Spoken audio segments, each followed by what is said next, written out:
கோயம்புத்தூரில் மாற்று மத பெண்களுக்கு ஹிஜாப் திணிப்பு, வற்புறுத்தி அணிய வைத்த யூடியூபர் கைது. இந்த பொய்யான நியூஸோட எதிரொலியாக தான் சமூக வலைத்தளங்களில் ஸ்டாண்ட் வித் அனஸ்ன்ற ஹேஷ்டாக் ட்ரெண்டிங் ஆயிட்டு இருக்கு. ஆனா அந்த பெண்ணோட விருப்பத்தோட தான் ஹிஜாப் அணிஞ்சிருக்காங்கன்றதுக்கு ஆதாரமே இருக்கு. ஹிஜாப் போட்டு நீங்க எப்படி இருக்கீங்க அப்படின்னு சொல்லி பார்க்கலாம். Are you okay for that? Okay. இப்போ நீங்க சேலஞ்சுக்கு ரெடியா?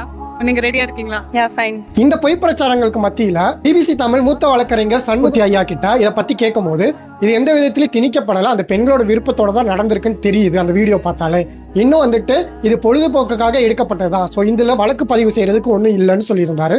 அது மட்டும் இல்லாம பிபிசி தமிழ் அந்த ஹிஜாப் சேலஞ்ச் நடந்த ரேஸ் கோர்ஸ் பகுதிக்கே போய் அங்க உள்ள மாணவிகள்கிட்ட இதை பத்தி கேட்கும் போது அந்த பெண்கள் விருப்பப்பட்டு தான் ஹிஜாப் அணிஞ்சாங்கன்னு தெரிவிச்சிருந்தாங்க.